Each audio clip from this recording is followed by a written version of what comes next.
changes.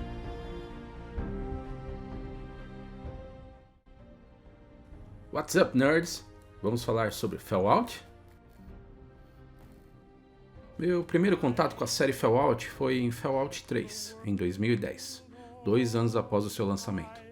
Na época eu não tinha nenhum computador que rodasse jogos e eu não tinha nenhum console daquela geração. Acabei ficando de fora no lançamento. Em 2010, quando eu adquiri o meu 360, comecei a colocar os gameplays em dia e acabei sendo apresentado a esse incrível jogo. Eu nunca havia jogado os jogos anteriores, pois jogos com visão top-down ou isométrica nunca foram do meu gosto pessoal. Mas eu tenho uma tara absurda por jogos com esse e se em suas mitologias e histórias. Jogos que mostram uma visão diferente da nossa realidade, tentando imaginar caso em um determinado ponto algo diferente tivesse acontecido. Atualmente, Fallout é uma série de RPG de ação, em primeira pessoa, mas não restrita a essa visão, podendo também ser jogada em terceira pessoa. Anterior ao terceiro jogo, ele era diferente. Em suas 2 primeiras versões, ele era um RPG de visão isométrica, ao estilo Diablo, teve um jogo no formato RPG de turno e um RPG de ação para os consoles. Distribuído pela Interplay Entertainment e desenvolvido em suas 2 primeiras versões pela Black Island Studios, um estúdio da própria Interplay, os outros 2 jogos foram desenvolvidos por estúdios diferentes. O tático foi desenvolvido pela Microforte e o RPG de ação pela própria Interplay Entertainment. Eu confesso que fiquei apaixonado ao ver o trailer do jogo que continha essa abertura que vocês estão vendo aí ao fundo. Quando eu vi o monumento a Washington totalmente destruído e em seguida o soldado com a Power Armor, foi amor à primeira vista. E a primeira vez que você sai de um vault, ou refúgio como foi traduzido aqui no Brasil, para mim sempre é uma sensação indescritível.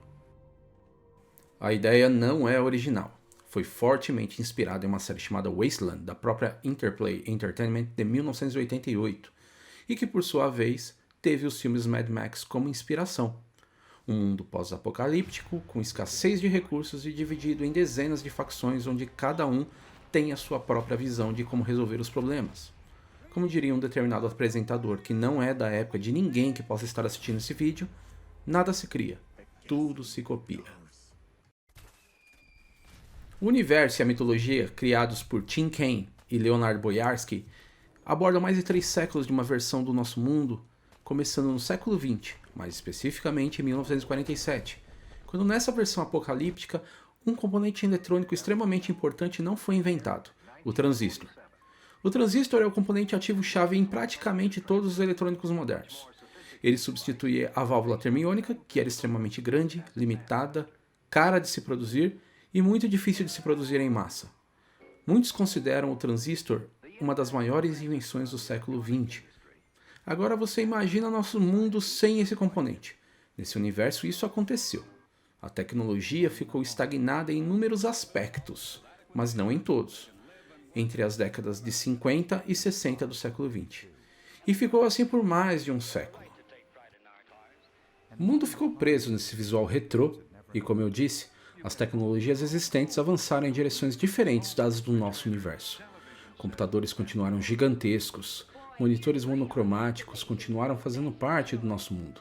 E a tentativa mais próxima de compactação dessa tecnologia é o enorme Pip-Boy, Personal Information Processor, ou processador pessoal de informações. Nesse período, algumas tecnologias avançaram. Os robôs, por exemplo. Alguns utilizados até para tarefas domésticas, como o Mr. Handy. O Protectron, que pode ser programado para atuar em diversas áreas. E na parte armamentista, os robôs militares Assaultron, iBot e o SentryBot. Armamentos também avançaram em inúmeros gêneros e graus. Armas laser e plasma começaram a fazer parte do nosso cotidiano. E para piorar ou melhorar, após a Segunda Guerra Mundial e a utilização das bombas atômicas em Hiroshima e Nagasaki, o mundo passou a confiar ainda mais na energia atômica, fazendo dela uma estrela, utilizando ela mesma em equipamentos domésticos. Nessa versão do universo, empresas como General Atomics International, Robeco Industries, Repcon Aerospace e principalmente Valtech Corporation são algumas das dezenas existentes e participantes efetivas no folclore do universo Fallout. Com o passar do tempo, foi se descobrindo que algumas tinham participação direta nos acontecimentos que levaram ao assim chamado fim do mundo. Entrando agora no ponto que as coisas desandam. Após quase um século de sonho americano, por assim dizer, O mundo chegou a uma escassez de recursos que levou a inúmeros conflitos, e o maior deles foi a Guerra Sino-Americana, em 2066, cuja ignição foi tomada pelos chineses de Anchorage, uma cidade do estado do Alasca, devido às suas grandes reservas de petróleo, forçando assim os Estados Unidos a entrar em um conflito pela sua retomada e expulsão dos chineses. Sim, eu imagino que vocês devem estar pensando. Se a energia nuclear é a estrela, o que os chineses querem com o petróleo? Vocês têm que entender que, apesar da utilização da energia nuclear, os combustíveis fósseis ainda são importantes para inúmeros fins: fabricação de plástico, tintas, borrachas sintéticas e muitos outros produtos. Importante aqui salientar um dos equipamentos mais notáveis desenvolvidos neste universo: as Power Armors. Como a escassez de recursos estava limitando o desenvolvimento e a implementação de novos veículos de combate, os militares americanos, junto às empresas de defesa, começaram a desenvolver unidades pessoais de combate autoenergizadas em agosto de 2065. Os protótipos iniciais não deram muito certo, mas pavimentou o processo para avanços futuros. O grande problema era como energizar esses equipamentos. A grande conquista foi o desenvolvimento do núcleo de fusão, que seria revelado ao mundo em 2066. Quem conhece e se interessa um pouco por história sabe que não há nada melhor para acelerar o desenvolvimento de tecnologias do que a guerra. Foi assim na Primeira e Segunda Grande Guerra, foi assim na Guerra Fria, e é assim no universo do qual estamos conversando. Com o início da Guerra Sino-Americana, os militares e as empresas de defesa foram forçados a iniciar a produção das Power Armors, mesmo em estágios iniciais de desenvolvimento pós-núcleo de fusão. Esse primeiro modelo fabricado pela Westech foi o T-45. O último modelo que se tem notícia fabricado pela mesma empresa foi o T-60 em 2077. Houve alguns outros modelos criados com base nesses, mas por outras facções, por assim dizer. Mesmo com a vitória americana e retomada de Anchorage, os Estados Unidos passaram a viver em clima de Guerra Fria, sempre na expectativa sobre quem iria jogar a primeira bomba. Foram 11 anos dessa incerteza onde inúmeras empresas passaram a se aproveitar da situação, já que paranoia, conflitos e desconforto mundial são parte de um mercado que gera muito dinheiro. E não bastando tudo isso, o governo, já cheio de problemas para resolver, vai e cria mais um. Decide terceirizar a construção dos abrigos necessários para salvar parte da população em caso de uma guerra nuclear. A empresa ganhadora dos contratos é a Vault-Tec Corporation. Eles seriam os responsáveis pelo design e construção dos vaults, ou refúgios, por assim dizer. E para piorar, além de terceirizar essa responsabilidade pela segurança da população, o governo estava quebrado financeiramente. Ele tinha que priorizar outras questões. Ele não tinha como financiar o projeto. Dessa forma, eles deram à corporação Vault-Tec a liberdade de, além de projetar, vender lugares nos refúgios conforme eles quisessem. Esse foi um dos maiores erros que o governo poderia cometer.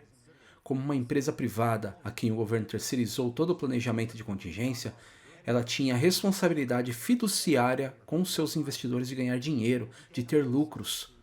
Qualquer solução pacífica para as guerras de recursos, e especialmente para a guerra sino-americana, iria eliminar o espectro da guerra nuclear e acabaria com a necessidade de refúgios, prejudicando assim os lucros da empresa.